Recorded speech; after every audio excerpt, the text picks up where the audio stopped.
নমস্কার বন্ধুরা, চলুন আজ আমি দেখাচ্ছি ড্রাগন গাছে কি করলে খুব তাড়াতাড়ি আপনারা ফল পাবেন।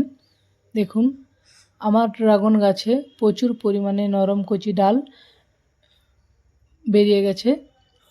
সেই কারণে আমি কি করব, এত ডাল তো রাখা যাবে না। এত ডাল রাখলে আপনি তাড়াতাড়ি গরমের শুরুতে ফলও পাবেন না। তার জন্য কি করতে হবে, আমাকে যেই ডালগুলোর গ্রোথ কম সেই ডালগুলোকে আমি কেটে ফেলবো। আর যেই ডালগুলো সামনের দিকে শুঙাভাবে বেরিয়ে আছে সেই ডালগুলোকে রাখবো, কারণ ওই ডালগুলো বাড়বে।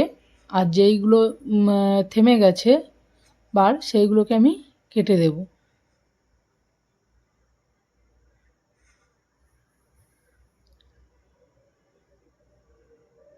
এই এক জায়গায় 3টে ডাল আছে বলে তার জন্য আমি একটি ডাল কেটে দিলাম, 2টো ডাল রাখলাম।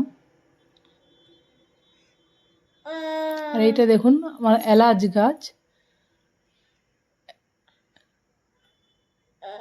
দেখুন, এই ডালগুলোকে কেটে ফেলেছি।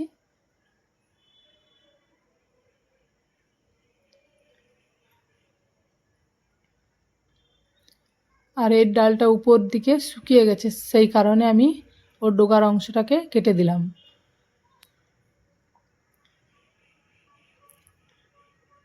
এবার এই গাছটার কাছে চলে এলাম। দেখুন, এই গাছটি যেটা সরুভাবে ঝুলেছে ওই ডালটি, তেমনভাবে এই গাছটায় ফলও ধরে না। এই ডালগুলো কারণ প্রথমে তো জানতাম না, মুখের দিকে যেইগুলো থেমে গেছে সেই ডালগুলোকে রেখে দিয়েছি, কিন্তু কোনো কাজ হয়নি, লাভ হয়নি। কারণ এই গাছগুলোতে ফলই ধরে না। সেই কারণে আমি ফুল আসে কিন্তু ফলই ধরে না, তার জন্য আমি ডালগুলো কেটে ফেললাম।